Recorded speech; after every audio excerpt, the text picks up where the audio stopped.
तो आप सभी को गुड मॉर्निंग। देखो, एक एस्पिरेंट जो होता है वो होता कौन है? सबसे पहले इस बात को अगर आप समझना है तो अगले 10 सेकंड में समझिए। एक एस्पिरेंट वो होता है जो हर तरफ से ओपन माइंडेड होता है, वो सीखने के लिए क्यूरियस रहता है। हमारे इंस्टीट्यूट का नाम हमने एस्पिरेंट रखा ही इसलिए कि एक व्यक्ति ऐसा है जो सीखना चाहता है। और सीखने में देखो, जब बारिश होती है ना, बारिश आप जितना लपेट सकते हो उस बारिश को या जितना उसको एकत्र कर सकते हो, उसके लिए आपको काम करना चाहिए। वैसे ही जब आप किसी संस्थान या किसी व्यक्ति से सीख रहे होते हैं, उस समय आपको अपने मस्तिष्क को इतना ओपन माइंडेड रखना चाहिए जहां आपके पास कोई बैरियर्स ना हो। जब आप सीख रहे हैं तो ऐसे सीखें कि बस आपके जैसा कोई ना सीख पाए। फिर इस तरीके से आप चीज़ों को आपको हैंडल करना पड़ेगा। और बेसिकली मेरा टारगेट भी यही है कि जब हम कुछ पढ़ रहे हैं, ऐसे पढ़े, डूब के पढ़ें, ताकि उसे दोबारा पढ़ने की आवश्यकता ही ना पड़े, है ना। एक पढ़ना है और एक पढ़ना है। तो मैं क्या बोला कि ऐसे पढ़ें कि दोबारा से उसे जरूरत ना पड़े पढ़ने की। तो हमें ये करना है बच्चों। और आप लोग एक नई शुरुआत के साथ हमारे यहाँ पे हैं, और एक बार फिर से फ्रेशन अप। गुड मॉर्निंग सभी को। बेसिकली बच्चों, हम लोग का जो आज का टारगेट है वो ये है कि आपकी ये इसे मैं एक ओरिएंटेड क्लास कह रहा हूँ आप लोगों के लिए। और ओरिएंटेड क्लास का क्या मतलब है, मैं आपको ये समझा देता हूँ। ओरिएंटेशन का क्या मतलब होता है कि एक दिशा में जाना। जब आप किसी एक डायरेक्शन को चूज करते हैं तो वो ओरिएंटेशन है। यानी कि हम बिल्कुल ज़ीरो से बिगिनिंग या बिल्कुल ज़ीरो से शुरुआत करने वाले हैं, और हम लोग समझेंगे कि कैसे किसी एग्ज़ाम के लिए अप्रोच की जाती है। देखो बच्चे, अब आप समझिए, लाइफ में ना कई सारे बच्चों ने मुझसे हमेशा कहा है, और मैं लाइफ में इतने सारे बच्चों से मिल चुका हूँ, इंटरेक्ट हो चुका हूँ, तो मुझे वो बताते हैं, सर मैं शुरुआत तो करता हूँ, दिस इज़ माई टारगेट, मगर यहाँ पहुँचते पहुँचते मैं यहाँ तक तो सीधे चलता हूँ, ठीक चलता हूँ, लेकिन यहाँ से मैं भ्रमित हो जाता हूँ। कभी यहाँ चला जाता हूँ, कभी मैं यहाँ चला जाता हूँ, कभी मैं फिर से वापस यहीं आ जाता हूँ। जबकि अब जब आप टारगेट पर पहुंचना चाहते तो आपको जाना कैसे बच्चे? आपको ऐसे ही जाने ना, आपको ऐसे ही जाने। लेकिन आप क्या कर रहे? मैं कभी नहीं, ये इस बात पे मैं बिलीव नहीं करता कि मैं आपको यहां से यहां पहुंचाऊं या यहां से यहां पहुंचाऊं। मेरा टारगेट है कि यहां अगर आप 0 में हैं तो आप 100% में हो। 100% यानी कि आपकी जॉब, और इसी जॉब के लिए हम लोग यहां पे हैं अभी इस टाइम पे। तो बच्चे यहां से निकलते तो आगे को हैं, लेकिन इसके बाद वो दिग्भ्रमित हो जाते हैं कि मुझे आखिर जाना कहाँ है। क्यों? यहां तक सही चल रहे थे, लेकिन समय के साथ साथ परिस्थितियां किसी व्यक्ति के जीवन में ऐसी चली आती हैं। कुछ पारिवारिक समस्याएं होती हैं, कुछ व्यक्तिगत समस्याएं होती हैं, कुछ शारीरिक यानी कि फिजिकल इश्यूज होते हैं, कुछ मेंटल इश्यूज होते हैं, जिसके कारण से व्यक्ति इधर उधर भटक जाता है। इंपॉर्टेंट इज कि आप अगर कोई टारगेट फिक्स कर रहे हैं, उसी टारगेट पर स्टक रहिए। स्टक कहने का मतलब है जब आपने कोई टारगेट फिक्स कर लिया है कि हाँ मुझे ये अचीव करना है, गांधी जी इस पर कहते हैं कि 70% काम आपका हो चुका है जब आपने टारगेट फिक्स कर लिया है। और 30% वर्क जो है ना बच्चे, आपको ये फिर एक्शन में कन्वर्ट करना है। तो आपको अपने थॉट्स को एक्शन में कन्वर्ट करना है, वो आपका 30% है। और 70% काम आपका फिक्स हो चुका है कि मुझे हाँ गवर्नमेंट जॉब निकालनी है। और गवर्नमेंट जॉब में भी कई सारी अपॉर्चुनिटीज हैं। लाइक उत्तराखंड, यानी कि इनको स्टेट गवर्नमेंट के एग्जाम्स बोलते हैं। जैसे उत्तराखंड के जो भी एग्जाम्स होते हैं वो स्टेट गवर्नमेंट के लिए होते हैं, यानी कि राज्य सरकार की ही जो प्रशासन संबंधी कार्य हैं वो आप लोग यहाँ करेंगे। एक होता है आपका सेंट्रल गवर्नमेंट की पोस्ट। तो सेंट्रल गवर्नमेंट की पोस्ट अलग होती है, जहां पर आप केंद्र सरकार के कर्मचारी के रूप में कार्य करेंगे। तो बेसिकली हमारा यहाँ पर जो टारगेट है वो है उत्तराखंड की जो गवर्नमेंट जॉब्स हैं उन्हें क्रैक करना। बेसिक टारगेट तो हम लोग यही लेकर चल रहे हैं। इसके साथ साथ एडिशनली भी आप लोग प्रिपेयर कर सकते हैं। तो उत्तराखंड के एग्जाम्स को जब आप लोगों ने टारगेट करना है, तो यहां पर भी 2 टाइप की कैटेगरीज बनी हुई हैं। एक तो कैटेगरी आपकी है क्लास 1 और क्लास 2 की पोस्ट, क्लास 1 और क्लास 2 इस पर आती है। और दूसरा जो टाइप है वो है आपका ग्रुप सी, यानी कि क्लास 3 की पोस्ट और क्लास 4 की पोस्ट। अब मोस्टली उत्तराखंड के अंदर जो प्रिपरेशन होती है ना बच्चे, वो ज़्यादा से ज़्यादा लोग करते हैं क्लास 3 के लिए प्रिपेयर। और क्लास 3 का क्या मतलब है? क्लास 3 का सेंस ये है कि ज़्यादा से ज़्यादा बच्चे इसी चीज़ को टारगेट करते हैं कि हम किसी भी हाल में बस कहीं ना कहीं अभी एडजस्ट हो जाए। और इसका सबसे फेवरेट नाम आपको देखने को मिलेगा ग्रुप सी। इसको ग्रुप सी बोला जाता है, ज़्यादातर बच्चे इसी नाम से इसको जानते हैं।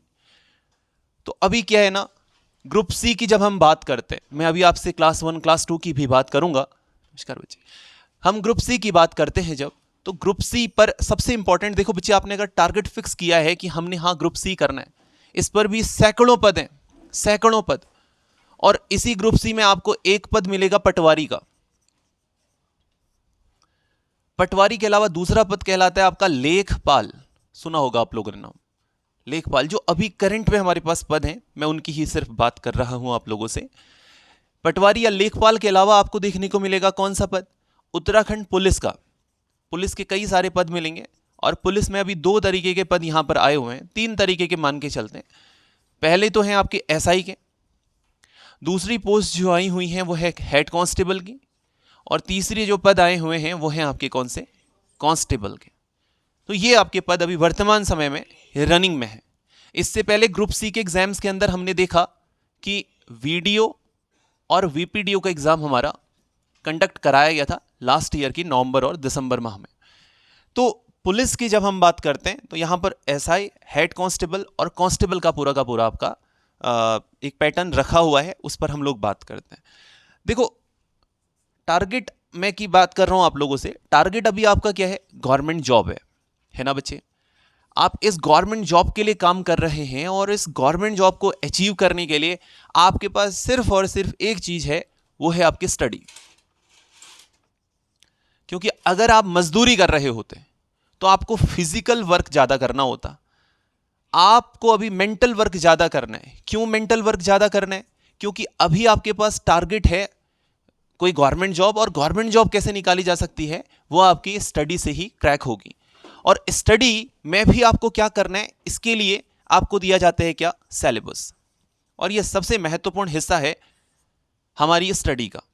सिलेबस क्या है, इसको आप लोग समझ सकते हैं कि सिलेबस एक तरीके से आपका लाइट हाउस का काम करता है। Light house in the sense, ये आपको बताएगा कि आपको इसको, सिलेबस को नहीं, सिलेबस को आप ना डायरेक्शन मान के चलिए, डायरेक्शन, या इसी को आप कह सकते हैं कि ये पाथ है आपका, ये पाथ है, यानी कि ये पथ है सिलेबस। पहला टारगेट, सबसे इंपॉर्टेंट पॉइंट। टारगेट के बाद दूसरा क्या, जो टारगेट आपने फिक्स किया है, यानी कि आपने गवर्नमेंट जॉब फिक्स की, और गवर्नमेंट जॉब में भी आप अभी टारगेट कर रहे हैं ग्रुप सी को, यानी कि क्लास 3 के लिए आप लोग प्रिपेयर कर रहे हैं। और क्लास 3 के लिए भी आपके पास अभी जो पद है उसमें एक तो पटवारी और लेखपाल है, और साथ ही साथ दूसरा कौन से आपके, पुलिस के लिए जो आपके मुख्य रूप से पद आए हुए हैं वो है। अब टारगेट फिक्स कर लिया, तो अगला क्या देखेंगे आप, जो आपका पाथ है, यानी कि आपका सिलेबस। अब ये सिलेबस बहुत इंपॉर्टेंट है। अब सिलेबस क्या होता है, सिलेबस वो बताता है कि जब आप किसी जगह से स्टार्ट कर रहे हैं और आपने अपने टारगेट पर पहुंचना है, तो आपको क्या क्या चीजें देखनी होंगी वहां पर। तो इस सिलेबस में अगर मैं सिलेबस की बात करूं तो यूके ट्रिपल एससी एक संस्था है उत्तराखंड में, जिसकी स्थापना वर्ष 2014 में की गई थी। तो ये यूके ट्रिपल एससी ही ये ग्रुप सी के एग्जाम्स कंडक्ट करवाता है, और ग्रुप सी के अंदर जितने भी पद हैं उन सभी के लिए यूके ट्रिपल एससी ने एक कॉमन सिलेबस प्रस्तुत किया हुआ है। कॉमन सिलेबस का सेंस क्या है, इसको थोड़ा ध्यान से सुनिएगा। कॉमन सिलेबस में इन्होंने क्या रखा हुआ है, हिंदी को टारगेट किया इन्होंने, नंबर फर्स्ट पॉइंट। दूसरा, इन्होंने उत्तराखंड को टारगेट किया है। तीसरा, इन्होंने जनरल स्टडीज को टारगेट किया हुआ है। अब ये क्या चीजें देखो, हिंदी हमारे भारत की भी राजभाषा है, हम जानते हैं इसको, भारत की राजभाषा यानी कि ऑफिशियल लैंग्वेज है। और भारत की राष्ट्रभाषा क्या है बच्चे, भारत की राष्ट्रभाषा कुछ नहीं है। और साथ ही साथ भारत का जो नेशनल गेम है वो क्या है, कुछ भी नहीं है। 2019 में एक आरटीआई लगवाई गई थी, गवर्नमेंट ऑफ इंडिया से पूछा गया कि भारत का जो नेशनल स्पोर्ट्स है वो क्या है, तो उन्होंने कहा कुछ नहीं है, नथिंग। और जीके की बुक्स में आप लोगों ने देखा होगा कि हॉकी को दिखाया जाता था नेशनल गेम, है ना। तो वर्तमान समय तक भारत सरकार नहीं कहती है कि हॉकी हमारा नेशनल स्पोर्ट्स है। तो भारत की राजभाषा है, और राजभाषा भारत की होने के साथ साथ हिंदी उत्तराखंड की भी राजभाषा है। अर्थात उत्तराखंड में जितने भी सरकारी पदों पर काम होते हैं ना, वो अधिकांशतः हिंदी भाषा में ही संपादित कराए जाते हैं। और हिंदी भाषा की जानकारी के लिए आपको हिंदी भाषा का व्याकरणिक ज्ञान होना बहुत आवश्यक है, यानी कि आपको हिंदी का व्याकरण पता होना बहुत आवश्यक है। तो यहां पर हिंदी भाषा जो दी गई आपको, हिंदी जो आपने पढ़नी है, वो सरकारी कार्यों में किसी भी प्रकार से आपकी कोई गलतियां ना हो। जब भी कोई आप सरकारी पद पर रहते हुए कार्य करेंगे, उसके लिए आपको व्याकरण सीखना अनिवार्य होता है। और टोटल जो सिलेबस बनाया हुआ है ग्रुप सी के लिए, और ये होता है सिर्फ और सिर्फ 1 डे एग्जाम। 1 डे एग्जाम, इस पर प्री और मेंस जैसा कुछ नहीं होता। तो 1 डे एग्जाम के अंदर बच्चे हिंदी को रखा गया है 20 अंकों का। आपके पास 20 मार्क्स की हिंदी रहती है, और इन 20 अंकों की हिंदी में आपसे कई तरीके के प्रश्न गद्य और पद्य से पूछे जाते हैं। मैं डिटेल में इसका भी जाने वाला हूं। जस्ट फिलहाल के लिए 20 नंबर की आपकी रही क्या, हिंदी। और दूसरा, इसके बाद जो सिलेबस आता है वो कौन सा, आपका उत्तराखंड।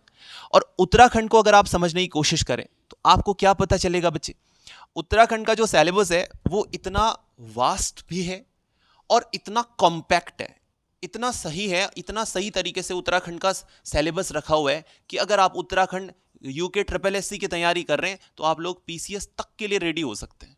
इस तरीके का सिलेबस डिजाइन किया गया है ये यूके ट्रिपल एससी वालों ने। अब क्या देखो, अगर आप पीसीएस के लिए प्रिपेयर करना चाहते हैं, अगर आप पीसीएस अधिकारी बनना चाहते हैं, तो उत्तराखंड तो आपको 100% पढ़नी ही पढ़नी है। आप ग्रुप सी का एग्जाम निकालना चाहते हैं, आपको उत्तराखंड पढ़नी ही पढ़नी है।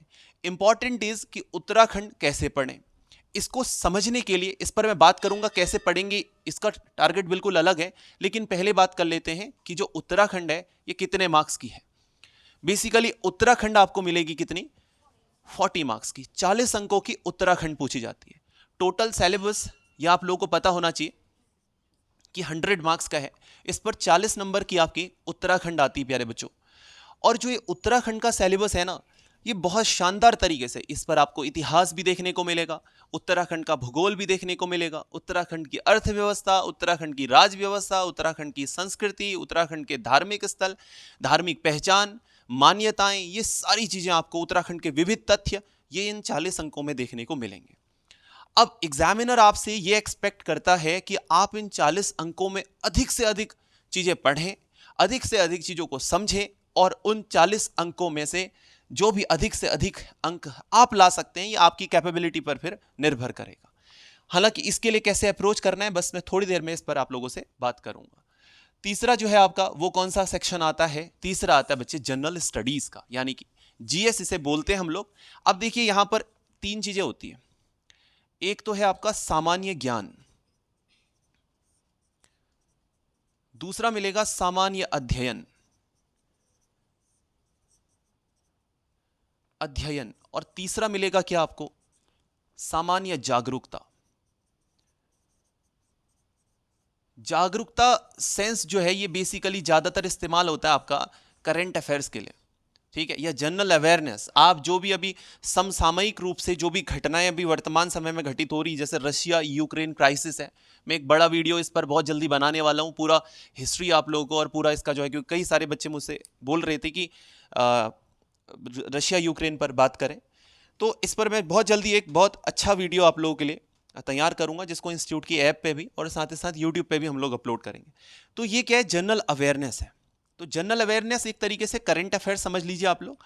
हमारे सिलेबस में करंट अफेयर्स अलग से दिया है। सामान्य जागरूकता ज्यादातर बैंक के एग्जाम्स में पूछी जाती है, ये हर चीज की थोड़ा कॉमन जानकारी आपके पास है या नहीं है।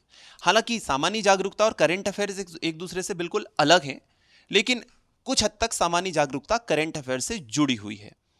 इसके बाद दूसरा आता है सामान्य ज्ञान। सामान्य ज्ञान का मतलब है कि आपको इस चीज की नॉलेज है या नहीं है कि कौन सी चीजें कहाँ हैं, हमारे नेशनल मॉन्यूमेंट्स के बारे में आपको जानकारी है या नहीं है, हमारे भारत के अंदर जो ऐतिहासिक स्थल हैं, घूमने वाले जो स्थल हैं, उनके बारे में आपको जानकारी है या नहीं है, भारत की आज़ादी से संबंधित जानकारी आपको है या नहीं है, भारत में राष्ट्रीय स्वतंत्रता जो आंदोलन चला उसके कई सारे नेताओं ने जो कार्य किए उसके बारे में आपको जानकारी है या नहीं है, ये सामान्य ज्ञान के अंदर आ जाता है। इसी सामान्य ज्ञान में आपसे अपेक्षा की जाती है कि आप इतिहास, भूगोल, राजनीति, राजव्यवस्था, अर्थव्यवस्था के बारे में थोड़ा बहुत कॉमन इंफॉर्मेशन रखें ही रखें। इसके बाद जो अगला आता है बच्चे, वो है सामान्य अध्ययन, और यही हमारे सिलेबस में हमें दिया हुआ है। और इस सामान्य अध्ययन के अंदर आप लोगों को देखने को मिलेगा कि कई सारे छोटे सेक्शंस में से बांटा गया है। इस पर इतिहास है, इतिहास के साथ साथ इस पर भूगोल है, भूगोल के साथ साथ इस पर राज व्यवस्था है, राज व्यवस्था के साथ साथ इस पर अर्थव्यवस्था यानी कि इकोनॉमी देखने को मिल जाएगी। इकोनॉमी के साथ साथ इस पर कंप्यूटर रखा गया है, कंप्यूटर के साथ साथ इस पर करंट अफेयर्स का पोर्शन शामिल किया गया है, और साथ ही साथ इसी पर शामिल किया गया है रीजनिंग को भी। ठीक है बच्चे, अब आप देखिए कितने सेक्शंस हैं, history, geography, polity, economy, computer, current affairs और रीजनिंग का सेक्शन। अब आपके पास इतने सेक्शंस रखे हुए हैं। इंपॉर्टेंट इज कि आप इतना सारा सिलेबस, और शब्दों का इस्तेमाल देखिए, आप यहां पर सामान्य अध्ययन किया गया है। अध्ययन का मतलब है कि आपको उस चीज को डीपली पढ़ना है, यानी कि ऐसा नहीं सिर्फ आप मोटे मोटे तौर पर देख रहे हैं किसी चीज को और वो कवर हो जाएगा। वर्ष 2014 से पहले जितनी परीक्षाएं होती थी, अधिकांश परीक्षाओं में 50 से 60% प्रश्नों का रिपीटेशन देखने को मिलता था। क्यों? क्योंकि exams conduct group C, class 1, class 2, class 3 और क्लास 4 के, यानी कि group A, group B, group C और ग्रुप डी के एग्जाम्स को कंडक्ट कराने की जो जिम्मेदारी थी वो Uttarakhand board of technical education and research के पास थी, UBTAR के पास थी। यही सारा का सारा काम उस समय किया करता था। प्रेशर ज्यादा था, इसीलिए अधिकांश प्रश्न क्या होते थे, आपके रिपीटेशन मोड में चले जाते थे। तो जिन बच्चों ने प्रीवियस ईयर पेपर्स देखे, उनका सीधे सीधे सिलेक्शन उस समय हुआ। और ये प्रीवियस ईयर पेपर्स को अब मैं कहूंगा आपका लाइट हाउस। जब आप अंधेरे में होते हैं ना बच्चों, तो होता क्या है, आपको आवश्यकता होती, जब कुछ नहीं दिख रहा होता तो आपको आवश्यकता होती है कि एक लाइट या टॉर्च या ऐसा कुछ आप लोगों को दिखे। तो ये प्रीवियस ईयर पेपर्स हमेशा एज अ लाइट हाउस काम करते हैं, जो आपको दिखाते हैं कि कैसे प्रश्न पूछे जा रहे हैं और किस तरीके के प्रश्न पूछे जाते हैं। ये सारी चीजें आपको प्रीवियस ईयर्स पेपर्स ही दिखाएंगे, यानी कि एज अ लाइट हाउस वो काम करेंगे। तो हमें प्रीवियस ईयर पेपर्स को भी टारगेट करना है, इस पर जस्ट आगे बात करता हूं। तो अब जब से यूके SSSC बना है, यहां पर पर्टिकुलर एक बोर्ड बैठता है और उस बोर्ड के द्वारा क्वेश्चंस का निर्धारण किया जाता है कि इस प्रकार का प्रश्न पूछा जाए। और 2014 से हमें देखने को मिला है कि एग्जाम का जो ट्रेंड है वो बहुत बदला है। लगातार नए प्रश्न, और इतने नए प्रश्न, मैं आपको खुद बता रहा हूं, मैं कई बार खुद ही कंफ्यूज हो जाता था। अगर मैं बात करूं आपसे एक ऐसी पुस्तक के बारे में जो आपको बिल्कुल उत्तराखंड का प्रारंभिक ज्ञान देगी, जो उत्तराखंड के लगभग हर स्टूडेंट के जो आपका जो है क्या घर में आप एक तरीके से समझ सकते हैं कि आप लोग पुस्तकों का कबर्ड बना रहता है, वहां पर आपको जो है रहती है, और वो है आपकी क्या, परीक्षा वाणी पुस्तक। केसरी नंदन त्रिपाठी जी ने इसको इतने शानदार तरीके से बनाया हुआ है, इतने शानदार तरीके से कि आप इस पर बहुत सारी बातें उत्तराखंड की इंक्लूडेड हैं, मैक्सिमम बातें इस पर इंक्लूड की गई हैं, और जो बातें इस पर इंक्लूडेड नहीं हैं उसके लिए बहुत सारी नई बुक्स, और साथ ही साथ हमारे संस्थान की जो कक्षाएं हैं उसमें वो चीज़ें आपको देखने को मिलेंगी। मैं आपको बुक्स के बारे में बात करूंगा कि कौन कौन सी बुक्स आपको रखनी चाहिए। तो प्रारंभिक ज्ञान के लिए उत्तराखंड में जो सबसे बेहतरीन पुस्तक जो है, जो आपको जो बेसिक नॉलेज आपको उत्तराखंड की देगी, वो आपकी परीक्षा वाणी है। अब दूसरी बात समझने की कोशिश करते हैं कि इतने सारे सब्जेक्ट्स हैं, 40 अंक हैं आपके, और इसको आप पढ़ते कब तक रहेंगे? क्योंकि ये सिलेबस अगर आप देखें तो आप इतिहास को ही उठाकर देख लीजिए बच्चों, तो इतिहास में भी 3 सेक्शंस हैं। एंशिएंट हिस्ट्री है, जिसे प्राचीन इतिहास कहा जाता है।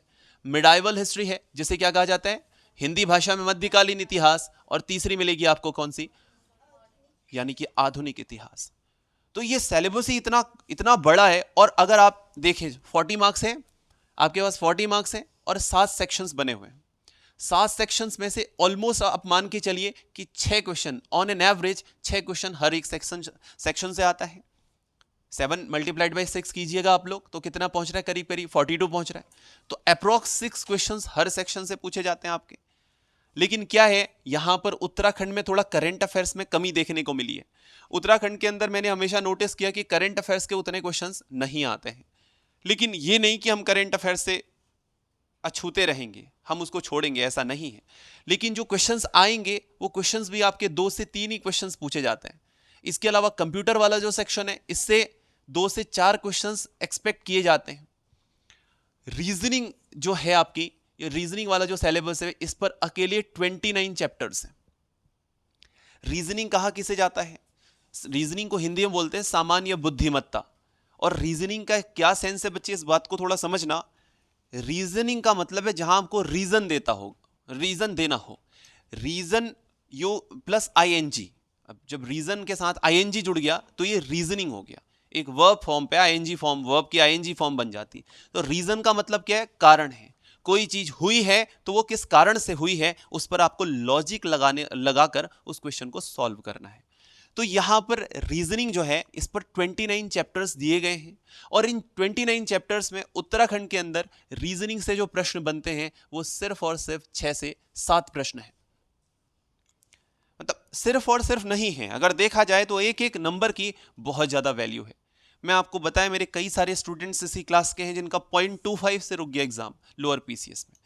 तो 0.25 की इतनी ज्यादा वैल्यू, अगर उनका एक क्वेश्चन सही हो जाता।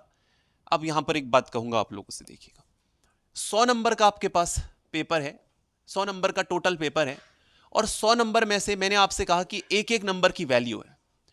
अब अगर एक नंबर आपका गलत होता है तो इसका मतलब है कि आप -1.25 में जा रहे हैं। कैसे समझ पाए इस बात को, कहना क्या चाह रहा था?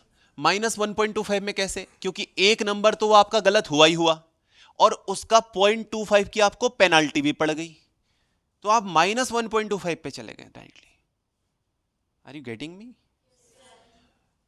-1.25 मार्क्स हो गए आपके। यानी कि अगर आपके 100 हैं, 100 में से आपके कितने सही हो रहे हैं? अगर 100 के 100 सही हो रहे हैं, मान के 99 सही हो रहे हैं मान के चलिए, तो आपके कितने मार्क्स कटेंगे? एक तो एक नंबर का लॉस तो ये हुआ ही जो गलत हुआ, और इस एक नंबर का 0.25 और माइनस होगा। यानी कि 100 में से 99 सही है तो आपका 98 पॉइंट कितने मार्क्स आएंगे?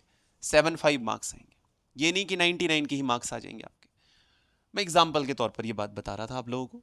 तो बच्चे देखो ये है कि अगर जिसके ये 0.25 से रहा है, अगर उसका एक नंबर सही होता, क्योंकि लड़कियों की मेरिट जो है 97 गई है, अगर उसका एक नंबर सही होता तो उसको कितने मार्क्स मिल जाते?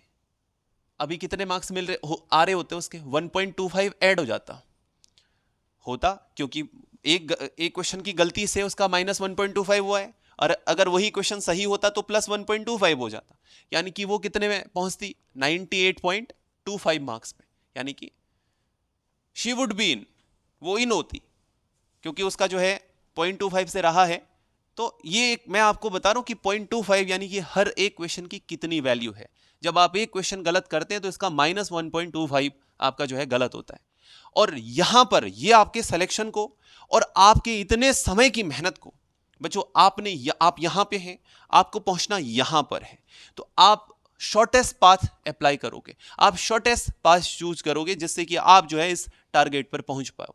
और आप यहां से यहां पहुंचने के लिए कड़ी मेहनत कर रहे हो, स्टेप बाय स्टेप चल रहे हो। कड़ी मेहनत और स्टेप बाय स्टेप चलने का सेंस क्या मैं बताना चाह रहा हूं, आप अपना जो टाइम यहां से लेकर यहां पहुंचने तक आपके पास जो टाइम दिया हुआ है, उस टाइम का अगर आप बहुत सही तरीके से इस्तेमाल कर रहे हो, प्रोडक्टिव टाइम का इस्तेमाल कर रहे हो। प्रोडक्टिव टाइम कहने का सेंस है कि आप उस टाइम का अधिक से अधिक इस्तेमाल कर रहे हो अपने स्टडी पर, तो आप डेफिनेटली इस जगह से इस जगह पर पहुंचोगे। और मैंने ऐसे बच्चे भी देखे हैं जो मुझसे सिर्फ 6 महीने पढ़े, वो एग्जाम को क्रैक कर गए। और मेरे साथ ऐसे स्टूडेंट्स भी जुड़े रहे, जब से हमने पढ़ाना शुरू किया तब से लेकर आज तक। अनफॉर्चुनेट रहा है, बहुत एग्जाम्स दे चुके हैं, सिलेक्शन नहीं हो पाया। मैं इस चीज को भी स्वीकार करता हूं। तो कहीं कमी हो सकता है मुझ में रही हो, लेकिन मैं अपनी कमी को एनालाइज करने की अगर कोशिश करूं तो मुझे क्या मिलता है कि हाँ ठीक है, कुछ गलतियां मुझसे हुई होंगी। लेकिन वहीं अगर मैं कंपेयर करूं कि वो दोनों बच्चे मुझसे पढ़े, एक का सिलेक्शन हुआ 6 महीने के अंदर और एक जो है पिछले 7 सालों से प्रिपेयर ही करने में है, तो ये किस पर जो है हम दोष डाल सकते हैं? या तो दोष क्या होगा कि एक बिल्कुल डायरेक्टिव अप्रोच नहीं मिल पाई, कैसे प्रिपेयर करना है और किस तरीके से आगे बढ़ना है, ये अप्रोच नहीं मिल पाई। और दूसरा ये हो सकता है कि कुछ मैं आपको जब क्लास की स्टार्ट में ही बता दिया, कुछ समस्याएं व्यक्तिगत भी हो सकती हैं जहां पर व्यक्ति नहीं कर पाता है।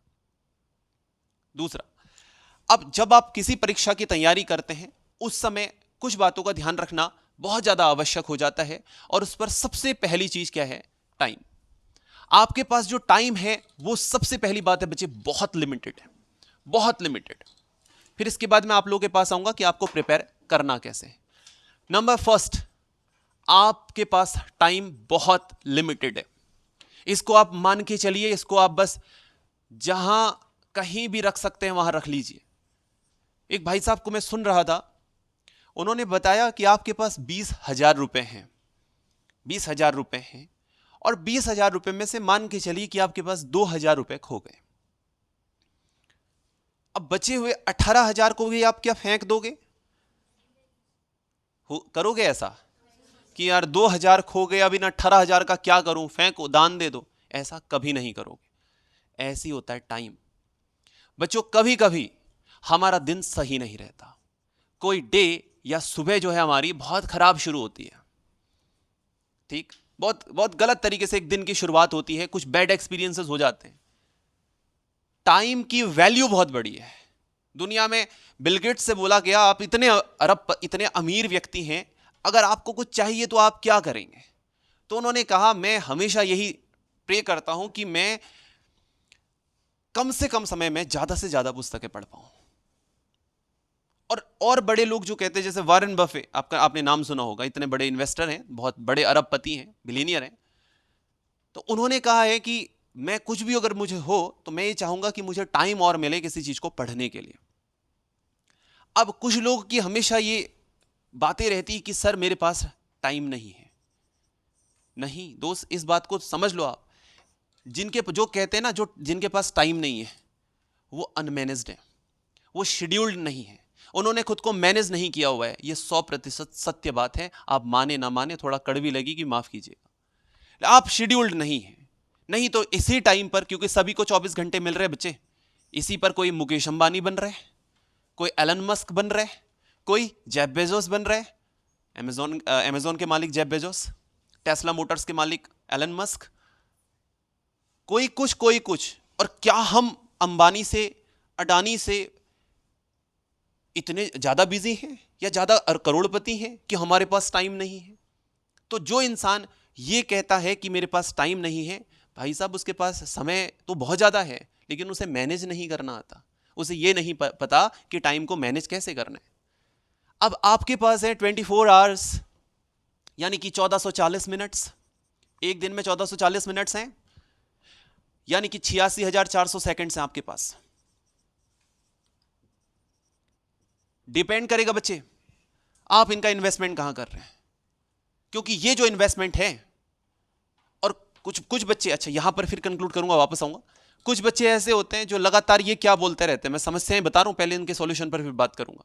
कुछ बच्चे ऐसे होते हैं कि काश मैंने उस समय साइंस ले ली होती, काश मैंने उस समय पढ़ लिया होता, काश मैंने उस समय ये कर लिया होता।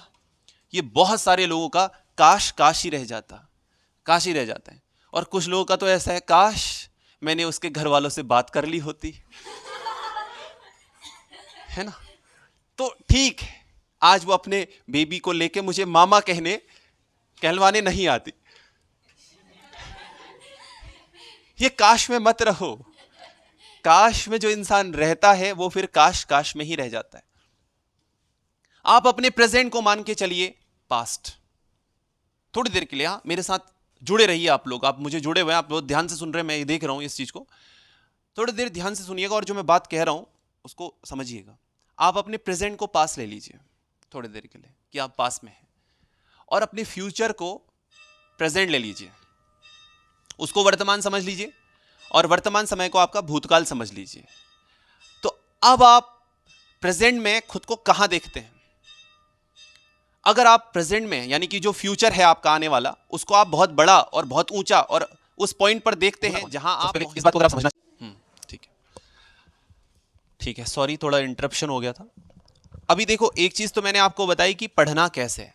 दूसरा, जब आप चीजों को याद करना चाहते हैं, इस पर एक चीज मुझे भी थोड़ा गैप मिल गया, तो मैं सोच रहा था कि बच्चे बात कर रहे थे, तो दूसरा मैंने ये नोटिस किया, जो हमेशा मैंने अपनी स्टडी के दौरान पाया, जब आप ग्रुप डिस्कशन करते हैं आपको हद से ज्यादा चीजें याद होती हैं। ग्रुप डिस्कशन एक ऐसा सेक्शन है ना आपकी स्टडी में, जो वो 4 चांद ला सकता है मित्र। आप जिस भी दोस्त के साथ रह रहे हैं, जो भी आपकी कम्युनिटी है, आप उनके साथ कुछ ऐसा माहौल बना लें कि सोते जागते उठते बैठते ध्यान, जब भी फोन आए बोला यार नया क्वेश्चन पूछेगा भाई कुछ ना कुछ। और ऐसे लोगों का साथ छोड़ देना फिलहाल के लिए, क्या कर रहे हो, कहां हो, फोन क्यों नहीं किया। भाई साहब एक बात याद रखना, नाराज हुए को मनाया जा सकता है, लेकिन एक बार ये टाइम पास हो गया ना, ये टाइम चला गया ना दोस्त, और करियर दांव पे लगा हुआ है, अभी ये पॉइंट दांव पर लगा हुआ है। कल के दिन आपने अपने माँ बाप के सपने भी पूरे करने हैं, आपने अपने घर वालों को भी करके दिखाना है, उनको प्रूफ करना है कि yes you are a deserving person, कि जितना आपने किया मेरे लिए मैं उतना डिजर्व करता हूं या करती थी, मतलब डिजर्व करती थी या करता हूं, करता था, हाँ थी तू जो भी था, ठीक है। तो इंपॉर्टेंट है कि आप उस डिजर्विंग पर्सनैलिटी बनने के लिए क्या कर सकते हो, और जो कर सकते हो, मैं अपनी स्टडी के दौरान आपको बता रहा हूं, मैंने जितनी स्टडी की, मैंने अपने दोस्तों के साथ मैंने उनके साथ ग्रुप डिस्कशन किया। जब भी मैं उनसे मिलता था, हालांकि थोड़ा कम ही रहा, लेकिन जब भी हम मिलते थे आपस में हम लोग बहुत मैथ्स के क्वेश्चन सॉल्व करते थे। और इसको लेकर मैंने 2014 और 15 में लगातार 2 साल मेरे बैंक के एग्जाम्स भी क्रैक हुए।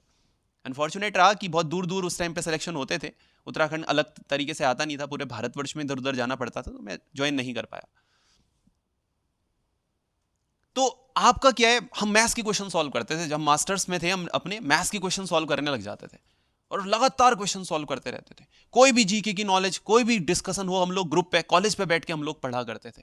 फिर हम लोगों ने अपना इंस्टीट्यूशन शुरू किया, वहां पर हम लोगों के साथ बच्चे मिल गए, हमें उनके साथ ग्रुप डिस्कशन शुरू हुआ, और धीरे धीरे धीरे धीरे नॉलेज का एक बहुत बड़ा पिटारा मुझे मिल गया, जिसको मैं आप लोगों के साथ हमेशा शेयर करते रहता हूं। तो यही चीज है कि आपके पास कोचिंग ऑफलाइन क्लासेस का नहीं, तो घर में ऑनलाइन क्लासेस भी चलती हैं, लोग पढ़ लेते हैं, ऐसे कोई इश्यू नहीं है। ऑनलाइन क्लासेस कुछ गलत नहीं, कई सारे बच्चे मेरे साथ खुद ही ऑनलाइन क्लास के साथ जुड़े हुए हैं, पढ़ लेते हैं। लेकिन जो ऑफलाइन क्लासेस का जो ग्रुप डिस्कशन का मजा है ना दोस्त, वो आपको इस देश में, इस दुनिया में कहीं नहीं मिल सकता। वो एक्सपीरियंस जो ग्रुप डिस्कशन साथ में होती है, ये ग्रुप डिस्कशन करने के लिए आपको करना क्या होगा, आपको बस लगातार इन चीजों के लिए लगे रहना होगा।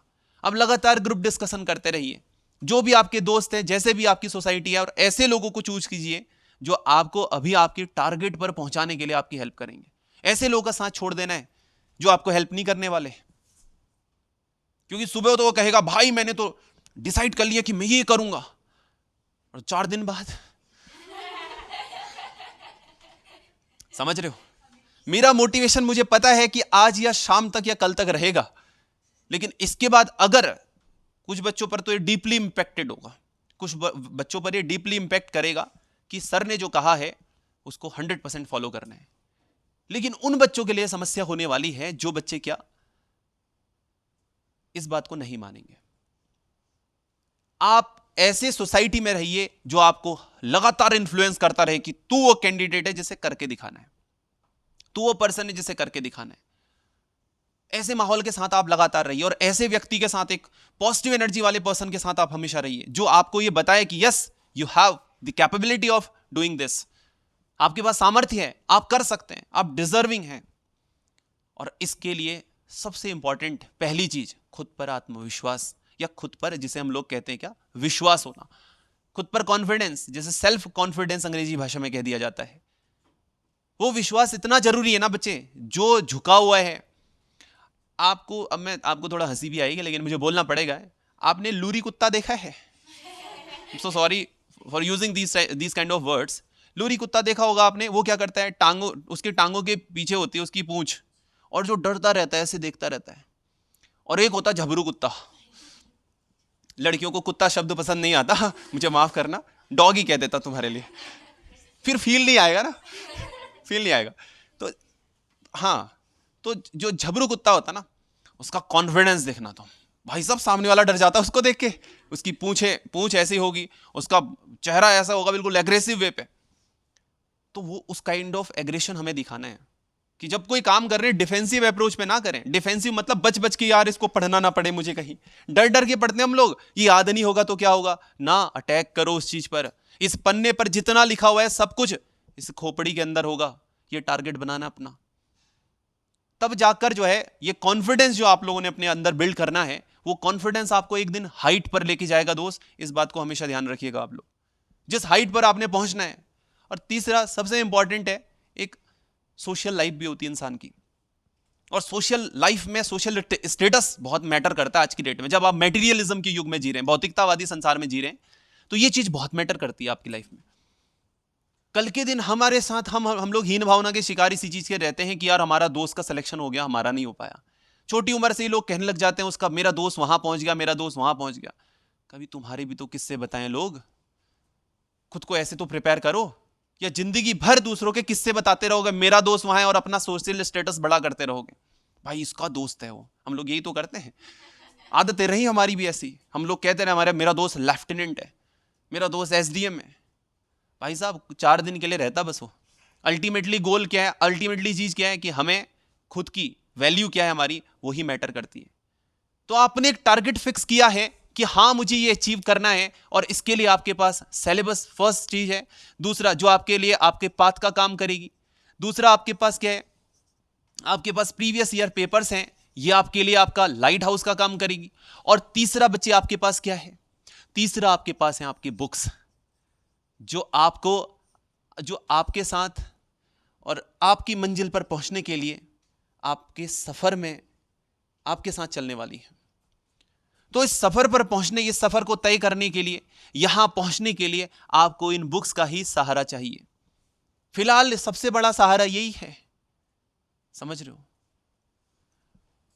बाकी ये बुक्स से ही प्यार करने हैं, ठीक है। अब एक ने मुझसे पूछ लिया, सर आपकी गर्लफ्रेंड है? किस्सा बताता हूं तुम्हें मैं, 2-4 महीने पहले की बात है, कब का, नवंबर दिसंबर। तो मैंने बोला हाँ है, ठीक है। बोला अच्छा कब से है, कितने साल से आप रिलेशनशिप में हो? मैंने कहा मैं तो बचपन से ही, मम्मी पापा ने बात दिया था मुझे, मैं तब से रिलेशनशिप में हूं।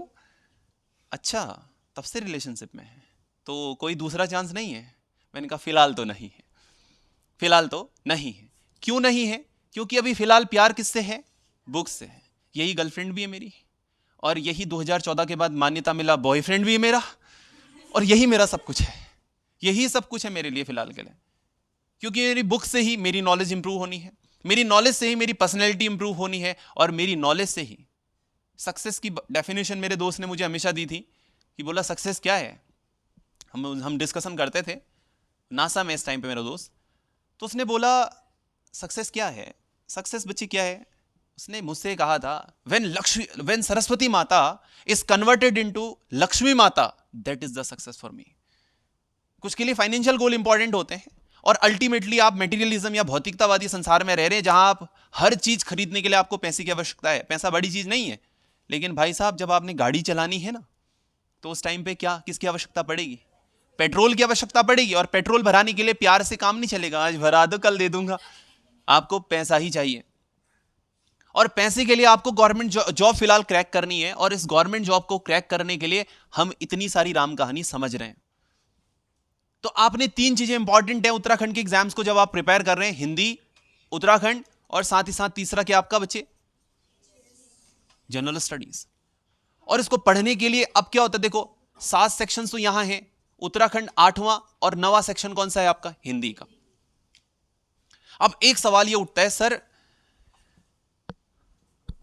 क्योंकि ऑलमोस्ट सभी बच्चों के साथ जो जो समस्याएं रहती है, तो ऐसे क्वेश्चंस मैं पहले ही ले चुका हूं, अपने माइंड पर मैंने बिठाए हुए कि कौन कौन सी चीजें जो है समस्या बच्चों को रहती है।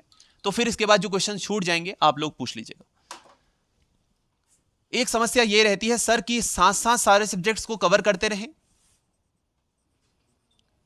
या पहले एक सब्जेक्ट पढ़ ले, सिर्फ हिस्ट्री पे फोकस करें, या सिर्फ जो है पॉलिटी पर फोकस करें, या सिर्फ जीएस का एक सब्जेक्ट उठा लें और उत्तराखंड और हिंदी पढ़ते रहें। ये आप लोगों के साथ रहती है समस्या। और जब आपके साथ ऐसा भी फील होता होगा, मुझे ऐसा लग रहा है, जो मैं समझ पा रहा हूं, ऐसा भी होता होगा कि जब आप एक सब्जेक्ट पढ़ रहे हैं तो आपको लगेगा कि यार ये वाला सब्जेक्ट मेरा छूट गया है। होता है ऐसा? मेरे साथ ये समस्या 11th क्लास से, जब मैं 11th क्लास में था तब से थी। 11th क्लास से लेकर बीएससी फाइनल ईयर तक मेरे साथ ये समस्या बनी रही कि जब मैं किसी एक सब्जेक्ट को पढ़ता, फिजिक्स पढ़ता मैं, तो मुझे लगता है यार केमिस्ट्री छूट रही है। जब केमिस्ट्री खोलने पड़ता खोलने खोलने लग के पढ़ने लग जाता तो मुझे लगता कि मैथ्स छूट रही है। और ऐसा करते करते भाई साहब मैं आपको बता देता हूँ, पूरा साल हो गया, मैं ना फिजिक्स पढ़ पाया ना केमिस्ट्री पढ़ पाया, ना मैथ्स कर पाया। इसके बाद ट्यूशन ली मैंने। क्यों? मैं कभी ट्यूशन नहीं गया, मैंने अपने कॉलेज लाइफ में ट्यूशन नहीं लिया, मैंने हाई स्कूल इंटरमीडिएट में कभी ट्यूशन नहीं लिया, लेकिन मैंने लास्ट टाइम पे इंटर 11th में ट्यूशन लगाई। क्यों? हाफ ईयरली में आपको पता ही है, हाफ ईयरली में फेल कर देते टीचर ताकि मुझसे ट्यूशन पढ़ने आएगा। तो कई सारे सब्जेक्ट्स में फेल होने के बाद मैं फिर ट्यूशन गया। और ट्यूशन क्या एक बूस्टअप देता है। बूस्टअप समझ रहे हो? आपने जो कार गेम्स आते हैं उस पर देखा होगा, नाइट्रो मिलता है जब तो गाड़ी बहुत तेज भागने लग जाती है। आई थिंक सभी ने खेला होगा, कार गेम्स खेले होंगे आपने। जिन्होंने कार गेम्स नहीं खेले आप बच्चों को खिलाइएगा अपने, और क्या। ठीक है, तो मुझे बूस्टअप मिला और मैं उस चीज को उससे पार पा गया। लेकिन एक समस्या मेरे साथ हमेशा बनी रही, और बीएससी के बाद मैंने इस समस्या को कैसे दूर किया देखो। मैंने एक चीज ये देखी, नोटिस की, जब मैं हिस्ट्री पढ़ रहा हूं तो मुझे लग रहा है कि यार पॉलिटी मिस हो रही है। और मैं साइंस का स्टूडेंट रहा, मेरी एमएससी रही मैथ्स से, मैं साइंस का स्टूडेंट रहा, और मैं इसके बाद मुझे जो है आर्ट्स में स्विच करना मेरे लिए एक बहुत टफ टास्क था, बहुत टफ टास्क। क्योंकि आप पूरा इंग्लिश मीडियम पढ़ते आ रहे हो, उसके बाद आपने जो है फिर प्रिपेयर करना है, क्योंकि 5 साल 6 साल तक इंटरमीडिएट हिंदी मीडियम, उसके बाद फिर इंग्लिश मीडियम, फिर से अब आपको जो है सिलेबस पढ़ना है। चलो मीडियम जो भी है, मैटर ये करता है कि आप इनको पढ़ेंगे कैसे। आपके पास इस चीज़ की बेसिक नॉलेज है ही नहीं, तो आप इसको स्टडी कैसे करेंगे। तो मैंने क्या करना शुरू किया, सबसे मैं आपको बता रहा हूँ वही फिक्स टाइमिंग। मैंने डिसाइड कर लिया मैं इस टाइम पे ये करूंगा, इस टाइम पे ये करूंगा, इस टाइम पे ये करूंगा। मैंने हर रोज 2-2 घंटे सारे सब्जेक्ट्स के लिए निकालने शुरू कर दिए कि 2 घंटा हिस्ट्री पढ़ूंगा, 2 घंटा पॉलिटी पढ़ूंगा, 2 घंटा जियो पढ़ूंगा, 2 घंटा इकोनॉमी करूंगा, इकोनॉमी, और 2 घंटा मैं क्या पढ़ूंगा, आपका करंट अफेयर्स का पोर्शन। फिलहाल उस समय सेंट्रल गवर्नमेंट के लिए मैं कर रहा था, सिविल सर्विसेज के लिए। तो ये सारे के सारे सब्जेक्ट जो होते बच्चे, 2-2 घंटे निकाल के मैं 10 घंटे की स्टडी ये करता था। और लास्ट के जो 2 घंटे मेरे सोने वाले बचे रहते थे, उससे पहले मैं इन सारे सब्जेक्ट में जो जो मैंने दिन भर पढ़ा होता है उनका मैं रिपीटेशन करता था। हर रोज मैंने ये पैटर्न अगले 1 साल तक फॉलो किया। और मैं, आप विश्वास नहीं करेंगे, मेरी 1 साल के अंदर नॉलेज का जो मसाला मुझे मिला ना, आज किसी भी टॉपिक पे आप बात कर लीजिए, मैं आपसे डिस्कशन कर सकता हूं। और उस समय पढ़ी हुई चीजें, 2014-15 में पढ़ी हुई चीजें 2022 में काम आ रही और लाइफ टाइम काम आती रहेंगी, कहीं छूटनी नहीं हो। क्योंकि नॉलेज हमेशा बांटने से बढ़ती है और नए एंगल्स लगातार मिलते चले जाते हैं। तो आप नॉलेज को अपने तक ही सीमित मत रखिए, आप ग्रुप डिस्कशन में दोस्तों के साथ इस चीज को, हर कॉन्सेप्ट को क्लियर करते हुए चलिए। तो मेरा तो ये मानना है, जब आप पढ़ रहे हैं तो ये सारे के सारे खुला टाइम आप लोगों के पास अगर नहीं भी है तो 2 सब्जेक्ट आप लोग जीएस में उठा लीजिए, हिस्ट्री और पॉलिटी के, और इसके साथ साथ हिंदी और उत्तराखंड 1-1 घंटा डेली बेस पर निकालिए, 2 घंटा। अब जैसे यहां क्या क्लास के अंदर जो चल रहा है, जैसे हम लोग का सिलेबस क्या रहता है मैं आपको बता देता हूं। हम लोग का सिलेबस क्या रहता है, मैं 4 सब्जेक्ट से एक साथ लेता हूं, 4 सब्जेक्ट 2 घंटे में लेता हूं एक साथ, 1 हफ्ते के अंदर। इस पर क्या रहता है, जो फर्स्ट आवर रहता है इस पर हम लोग जीएस को डिस्कस कर लेते हैं, और जो सेकंड आवर रहता है इस पर हम लोग हिंदी और उत्तराखंड डिस्कस कर लेते हैं। जीएस में भी अगर हाँ 8 से 10 वाले जो बच्चे हैं, 8 से 10 वाला जिनका बैच रहता है, उसमें पहले हम लोग उत्तराखंड हिंदी करते हैं 3 दिन, और 9 से 10 में हम लोग फिर उनके लिए जीएस कर लेते हैं। जो 9 से 11 आते हैं उनके लिए, 9 से 11 वालों के लिए जीएस कॉमन हो जाती है। जीएस 3 दिन से कैटेगराइज किया हुआ है, और 10 से 11 वो क्या पढ़ लेते हैं, उत्तराखंड और हिंदी। जो 10 से 12 वाले आते हैं, वो 10 से 11 उनका क्या रहता है, हिंदी वाला और उत्तराखंड वाला पोर्शन, 11 से 12 उनकी जीएस चलती है। तो इस तरीके से 4 सब्जेक्ट में एक साथ चलाता हूं। तो इन 4 सब्जेक्ट्स को अप्रोच करने के लिए आपको क्या करना है, फिलहाल के लिए जो आपको जिस तरीके का पैटर्न बता रहा हूं, आप उसी पैटर्न को फॉलो करते रहिए। और अगर आप उससे आगे भी पढ़ लेते तो दिक्कत ही क्या है, आप जितना आगे पढ़ेंगे, अब जब यहां मैं समझाऊंगा कुछ नया कॉन्सेप्ट और नया तरीका निकल कर आएगा। और जब भी आप पढ़ रहे हैं, आपके पास सिलेबस जो है, मैं सिलेबस से बाहर कहीं नहीं जाता हूं। सिलेबस में जो है उसका मैं वास्ट थोड़ा जरूर बता दूंगा, लेकिन मैं सिलेबस से बाहर कभी गया ही नहीं। आपको क्या करना है, सिलेबस में जिस दिन ये लिखा हो, चलो मौर्य काल शुरू कर रहे हैं, तो आपको जिस दिन मौर्य काल का जो बताया गया है, उस मौर्य काल से आप लोग क्या कर लीजिए, उतना टॉपिक पढ़ लीजिए। आपको पता है कि पीजेंट मूवमेंट पढ़ने, आज हमने मॉडर्न हिस्ट्री के अंदर पीजेंट मूवमेंट्स पढ़ने, आता किसान आंदोलन हम लोगों ने पढ़ने हैं। तो ये किसान आंदोलन को आप घर से देख के आ जाइए कि हाँ मेरे पास ये पर्टिकुलर बुक में ये डेटा रखा हुआ है, इसको पढ़ लेता हूं या पढ़ लेती हूं, और घर यहां जाकर क्या होगा, यहां जाकर रिपीटेशन हो जाएगा और नया कुछ कॉन्सेप्ट होता है, कुछ नया एंगल होता है। मैंने गौरव को बहुत बार नोटिस किया है, ये हमेशा मुझसे जो है नए नए क्वेश्चंस पूछता है। क्यों? इससे पता चलता है वो लड़का बहुत पढ़ता है। कोई इस पर डाउट नहीं है, ये लड़का आपको इस बार सिलेक्टेड मिलेगा, कोई डाउट नहीं है। मुझे आप पर भी कोई डाउट नहीं है, मैं 100% कह रहा हूं इस बात को, डाउट नहीं मुझे आप पर। लेकिन इस पर मुझे ओवर कॉन्फिडेंस है। ओवर कॉन्फिडेंस समझते क्या होता है? कि जहां ये है कि हाँ ये करके दिखाएगा, ये चीज मुझे इसके अंदर लगी, क्योंकि ये लगातार नए क्वेश्चंस, और ये बहुत फोकस लड़का है। ऐसे स्टूडेंट्स मतलब मुझे शानदार कैंडिडेट कुछ मुझे मिले हुए हैं जो शानदार तरीके से किसी काम को कर रहे हैं, उनमें से एक है ये। तो ये कॉन्फिडेंस अगर आप लोग बिल्ड कर लें अपने अंदर तो आप बहुत आगे निकल सकते हैं। और इसके लिए आप घर पर पढ़ के आइए, थोड़ा थोड़ा घर पर पढ़ना जरूरी है दोस्त। आप घर में पढ़ के यहां जब बैठते हैं ना तो आपको बहुत कुछ सीखने को मिलेगा। बहरहाल ये तो बात रही कि आपको जो है प्रिपेयर चीजों को कैसे करना है। आप एटलीस्ट 10 घंटा अपनी स्टडी को दीजिए, इंक्लूडेड 2 आवर्स। यहाँ के 2 घंटे इंक्लूड करने के बाद एटलीस्ट 24 घंटे में से 10 घंटे आप अपने बहुत प्रोडक्टिव निकालिए यार। या आपने करना है भाई अभी, या अपना 50% 10 से 12 घंटे अगर हो पाए ना तो मैं कहूंगा आप जमकर 12 घंटे पढ़िए। अभी आपका टारगेट ही यही है, आप किस काम के लिए यहां पर हैं ये आप समझिए, आपका टारगेट यह है ये समझिए।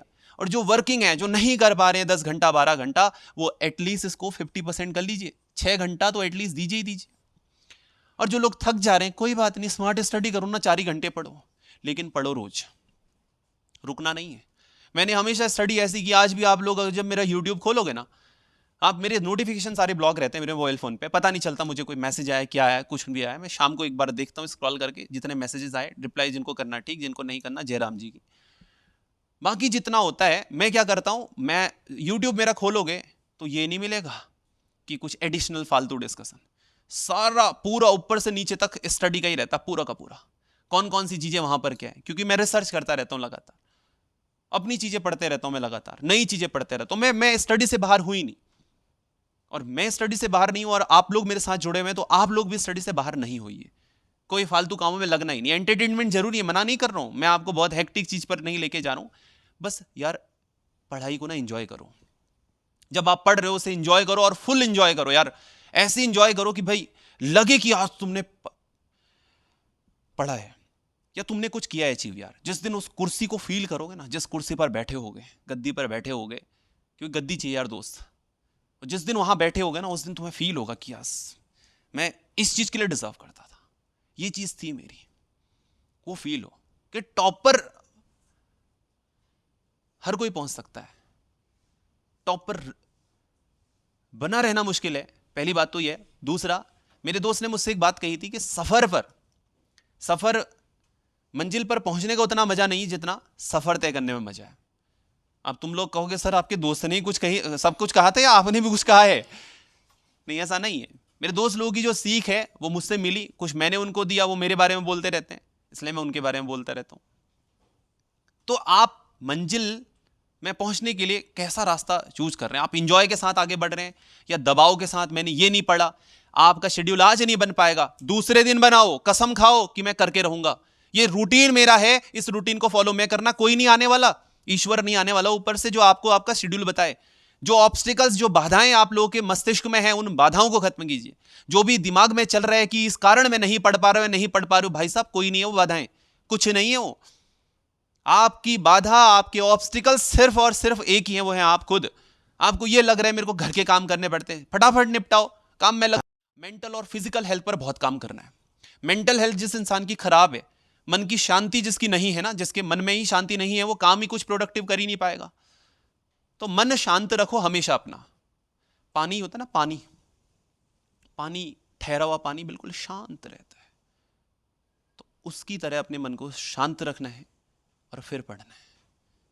इस पर विचलन नहीं आने देना है, एक पत्थर पड़ा विचलित हो गए, ऐसा नहीं होना है।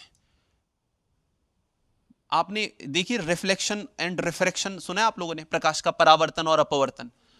कोई चीज किसी चीज से टकरा रहा है तो एक रिफ्लेक्ट हो जाती चीजें, रेज जो है रिफ्लेक्ट होती हैं, और एक क्या होती है आपकी, ये रिफ्रैक्ट हो जाती है, अंदर को आ जाती है। इसे प्रकाश का परावर्तन और अपवर्तन कहा जाता है। तो आपके पास नेगेटिव थॉट्स आ रहे हैं तो आपने रिफ्लेक्शन करना, उनको रिफ्लेक्ट करना है। यहां आ रही है, दिमाग के अंदर घुसने ही नहीं देना भाई साहब, नहीं तो हर कोई जो भी कहेगा थाली का बैंगन बन जाओगे तुम लोग। थाली का बैंगन कैसा होता है? कोई जो कह रहा है वैसी। एक बार अटल बिहारी वाजपेयी जी हवाई यात्रा पर जा रहे थे, तो उनके वित्तीय सलाहकार ने उनके जो है जो पर्सनल एडवाइजर थे पीए ने उनसे कहा, मोदी जी विश्व हम पर सैंक्शन लगा रहा है, नहीं वो सॉरी वाजपेयी जी, परमाणु परीक्षण के बाद जो है दुनिया हम पर सैंक्शंस लगा रही है, हमें कुछ करना चाहिए। उन्होंने कहा आपकी बात सही है। दूसरे ने कहा मोदी जी हमें, नहीं सॉरी बार बार मोदी जी आ रहे हैं, क्या करूं, उनका फैन ही कुछ ज़्यादा बड़ा हो गया हूं मैं। वाजपेयी जी बार वाजपेयी जी जो है हमें रूस के साथ भी अपने संबंध खराब नहीं करने हैं, लेकिन जो सैंक्शंस लगे हैं वो ठीक नहीं है। मैं कहा यार बात तो तुम्हारी भी सही है।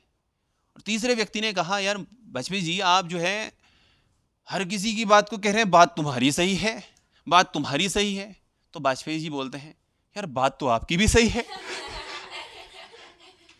तो इंपॉर्टेंट है कि हम किसकी बात को एक्सेप्ट करें, और ये हमारी चॉइसेस होती हैं।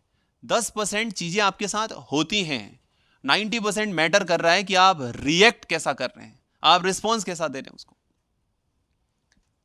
तो उम्मीद है जो मैंने आप लोगों से भारी भरकम बातें की हैं या आपके मस्तिष्क में थोड़ा तो एंटर हुई होंगी। इस पर पूरी तरह यह आना चाहिए रिफ्लेक्शन। जहां ये रिफ्लेक्शन होगा वो फिर अचीव नहीं हो पाएगा टारगेट। यहां से यहां पहुंचना है, शॉर्टेस्ट पाथ अप्लाई करना है, और इसके लिए फिलहाल हमारी गर्लफ्रेंड बॉयफ्रेंड हमारे पास क्या है। मैं फिलहाल किसी गर्लफ्रेंड बॉयफ्रेंड के विपक्ष में नहीं हूं। कई सारे लोग कहेंगे सर कैसे कह सकते हो आप ऐसा, मैं उसको इतना अच्छा मानता हूं, मानती हूं, मुझे माफ करना है इसके लिए। आप ऐसे रिलेशन बनाइए, आपसे मना नहीं कर रहा हूं, लेकिन वो रिलेशनशिप आपका हेक्टिक नहीं होना चाहिए, बहुत सपोर्टिव होना चाहिए। अक्षत जैन आपने आईएएस ऑफिसर देखा होगा। अक्षत जैन जो है जिन्होंने क्रैक किया एग्जाम, उन्होंने कहा मेरी सफलता का राज मेरी गर्लफ्रेंड है। अचीव किया उसने। तो ऐसा कुछ नहीं है, दो लोग आपस में साथ रह के भी अच्छा कुछ अचीव करते हैं यार, इस पर कोई ठीक है। ये अच्छी बात है कि आपके अंदर इमोशंस हैं, इमोशंस होने बहुत जरूरी है, लेकिन एक राइट अप्रोच है या नहीं है ये भी मैटर करता है यार। आप किस राइट अप्रोच के साथ चल रहे हैं बहुत मैटर करता है आपकी लाइफ में। तो राइट अप्रोच आपकी लाइफ में हमेशा होनी चाहिए, और एक टारगेट जब फिक्स किया है, किसी चीज को अचीव करने का बनाया हुआ है, just do it at any cost. नहीं है पैसे चलेगा, नहीं है कुछ भी तुम्हारे पास सब चलेगा, लेकिन टाइम को मैनेज करते हुए पढ़ना है। मैंने ऐसे दोस्त भी देखे हैं, ऐसे लड़के भी देखे हैं। मेरा दोस्त था जिसकी मैं कहानी आप लोगों को बताते रहता हूं, वो फटी जीन्स में रहा बीएससी में 3 साल। जिस क्लास में पढ़ता था उसी क्लास के बच्चों को पढ़ाता था। इस बुरी फाइनेंशियल कंडीशन से रहा कि मैं उसे अपने पॉकेट मनी से पैसे देता था कि जा तू अपने लिए आटा खरीद ले। 2-3 दिन तक भूखा रहता था बेचारा, पानी पी के समय गुजारता था अपना। लेकिन आज उसकी अचीवमेंट, बीएससी सेकंड ईयर में था, आईआईएससी बेंगलुरु के लिए उस समय 25 टॉप 25 ब्रिलियंट माइंड्स को ही एडमिशन मिल पाता था आईआईएससी के लिए, Indian institute of science Bengaluru के लिए। बीएससी सेकंड ईयर में टॉप कर गया वो, लेकिन उसके बाद 20,000 रुपये नहीं थे जमा करने के लिए, इसलिए नहीं जा पाया। बीएससी फाइनल हुआ, जैम का एग्जाम होता है आईआईटी में एडमिशन के लिए, आईआईटी मास्टर्स करने के लिए, एमएससी करने के लिए। पहली बार मैं दिल्ली गया, टीचर्स ने कुछ हेल्प की, मैंने हेल्प की उसको, और पहली बार में ही उस बंदे ने ऑल इंडिया 4th रैंक हासिल की थी। तो ये उसकी अचीवमेंट थी, क्योंकि वो पढ़ने में इतना तेज था। उसने कहा था कि मैं स्पेस साइंस में तुझे 4 साल 5 साल के अंदर नई थ्योरी दे दूंगा। उसके बाद स्विट्जरलैंड से उसने अपनी पीएचडी कंप्लीट की और इस टाइम पे नासा पहुंच गया है। अब देखते हैं कब तक देता नई थ्योरी कब तक देता है स्पेस साइंस पे। मास, स्पेस और टाइम के बारे में जो साइंस वाले स्टूडेंट हैं उन्होंने सुना होगा। अब फिलहाल के लिए हम लोग क्या पढ़ रहे हैं, अभी 3-4 मिनट में हम लोग डिस्कस कर लेते हैं। जो भी डाउट है मैंने बोल दिया, डॉक्टर सर मुझसे कभी अपनी समस्या मत छुपाना, बोलो परेशान मत हो।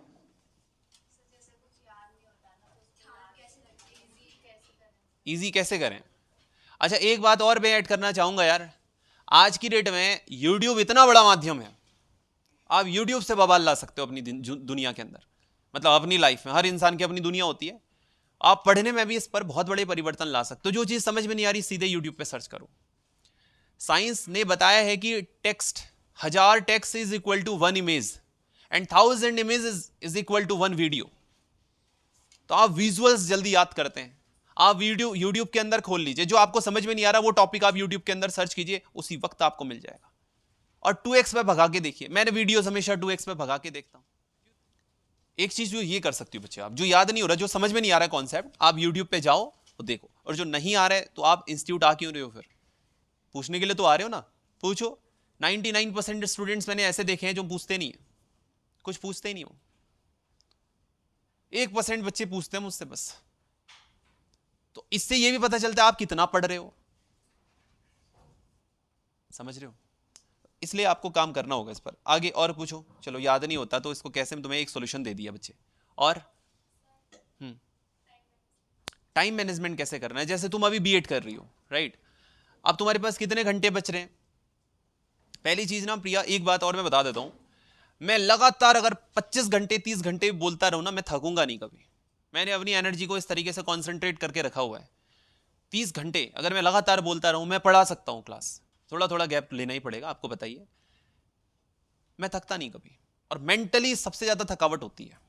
मैं मानता हूं आपका बहुत डिएड भी है, और यहां से फिर आपको जो है उतना लंबा चल के यहां भी आना है। 4 बजे तक आप जो है वहां रहती हो ना कॉलेज में, 3 बजे तक आपका कॉलेज होता है, और 3 बजे के बाद आपके पास 7 घंटे, तो 10 बजे अगर आप सोती हो तो 7 घंटे ही हैं आपके पास। और इसके बाद सुबह अगर आप 4 बजे उठती हो तो 10 बजे आपको कॉलेज जाना होता है, तो 6 घंटे आपके पास वो रहे। तो आपके पास बचे हुए कितने घंटे हैं, 13 घंटे। उन 13 घंटों में 3 घंटे मान के चल सकते हैं आपके खाने पीने आने जाने में खर्च हो रहा है। 2 घंटे आपने और पढ़ा, यहाँ पे क्लास ली आपने, 3:30 से 5:30 की आपने क्लास ली, तो कितने हो गए, करीब करीब 6 घंटे मान के चल देते हैं। अब बचे कितने आपके पास, 7 घंटे फिर भी बचे आपके पास। सोने का टाइम एक्सक्लूड किया मैंने, 7 घंटे फिर भी बचे। अब 7 घंटे में आप 2 घंटा रेस्ट कर लो, 2 घंटा रेस्ट कर लो। देखो बच्चे, एक चीज तो है, हमें शेड्यूल में खुद को बांधना पड़ेगा, इस बात को अपने ध्यान में रखना है।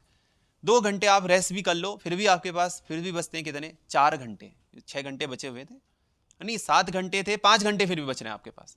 अब उन 5 घंटों में आप और प्रोडक्शन दे सकती हो, कुछ ना कुछ और प्रोडक्टिव कर सकती हो।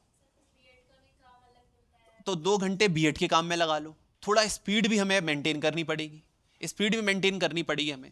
ये मत सोचो कि एनर्जी नहीं रही बॉडी में। हम पहले अपने मस्तिष्क को बोल देते कि मैं थक गया हूं, ऐसा सोचना ही नहीं है मैं थक गया हूं। पहले मैं भी अरे मतलब ऑब्स्टिकल्स भाई साहब, एक दिन होगा 2 दिन होगा, ब्रेन जब भी एक्सटेंड होने की कोशिश करता है उस तो होता ही होता है। बस कोशिश करो कि वो सिरदर्द ना हो। वो होता है तो 1 दिन होगा, 2 दिन होगा, 2 दिन बाद आदत पड़ जाएगी, क्योंकि माइंड नई चीज अडॉप्ट करने में थोड़ा उसको प्रेशर होता है और वो समय लेता है। तो इसलिए बच्चे कोशिश ये करो, मुझे थकान नहीं होती, पहली बात। और यंग एज है यार, ये तो यंग एज, अब थकान बुड्ढों को होती है, हमें तो घोड़ा बनना है, घोड़ा, समझ रहे हो। और घोड़े पर लगाम क्यों रहती पता है, घोड़े के पास इतनी एनर्जी है ना, वो रुकता नहीं है, रुकता नहीं घोड़ा। तो हमारे ब्रेन को हमें वो बनाना है, वो ऐसा घोड़ा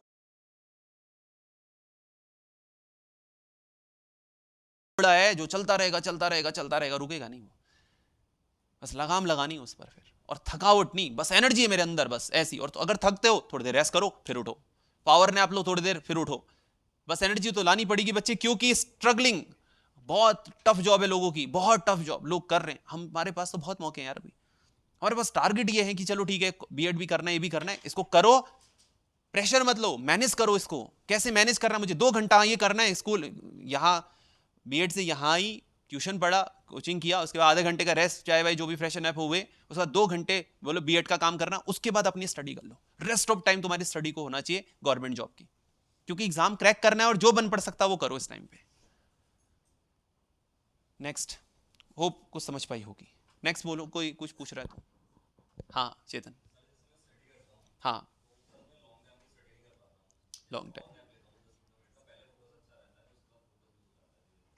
ओके ओके ठीक है बच्चे बैठो आप।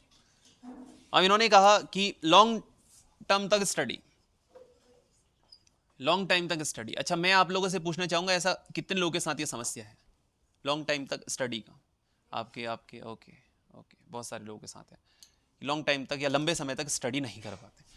अमेरिका की एक यूनिवर्सिटी का एक रिसर्च आया कि जब आप 1 घंटे के लिए पढ़ रहे हैं, अच्छा मैंने क्या किया है, मैं आज भी पढ़ता हूं, और अगर मैं आपसे कहूं ना मुझे 10 घंटे बिठा दो, मैं अपनी जगह पर स्टक रहूंगा और मैं 10 घंटे लगातार पढ़ते रहूंगा। 10 घंटे, सुनो सही, मैं अभी आपको एक बात बता रहा हूं, तुम्हारे 2-2 घंटे की बात मैं समझ चुका हूं। अब देखो 10 घंटे, अब मैं क्या करता हूं ना, मैं वैसे ज्यादा देर तक मैं भी नहीं बैठता, लेकिन मुझे बिठा दो मैं बैठ जाऊंगा, मैं ये कह रहा हूं। मैं क्या करता हूं, 1 घंटे को मैंने कैसे कैटेगराइज किया है। सिर्फ सबसे पहली चीज, मैं अपना जो फोन होता है उसको रखता हूं डू नॉट डिस्टर्ब मोड में। एक डीएनडी मोड होता है नए सभी स्मार्टफोन्स के अंदर डू नॉट डिस्टर्ब मोड आ गया, ठीक है। नहीं है कोई बात नहीं, आपके पास फ्लाइट का ऑप्शन पड़ा हुआ है, ठीक है। मैं वही कह रहा हूं, आपके बड़े बिजनेस नहीं चल रहे कि आपका जो है कोई गोरख धंधा चौपट होने वाला है, कोई इतने बड़े बिजनेस नहीं चल रहे आपके। अब क्या है, डीएनडी या फ्लाइट मोड रखा। इसके बाद सबसे बड़ा हथियार मुझे तो लगता है अपने मेरे फोन में क्लॉक है मेरे पास, और क्लॉक में भी 4 ऑप्शन है मेरे फोन के। उसमें एक आता है आपका टाइमर। मैं जब भी पढ़ता हूं 1 घंटे को मैंने 4 सेक्शंस पे बांटा हुआ है, 4 सेक्शंस। इस पर मैं 25 मिनट पढ़ता हूं, टाइमर लगाता हूं 25 मिनट का, 5 मिनट का ब्रेक, फिर अगले 25 मिनट बैठता हूं, फिर लेता हूं 5 मिनट का ब्रेक। यानी कि 1 घंटे में अगर आप ज्यादा नहीं बैठ पा रहे, 25 मिनट बैठिए, 5 मिनट का ब्रेक लीजिए, क्योंकि दिमाग कंटिन्यूअस प्रोसेस में कभी काम नहीं कर पाता।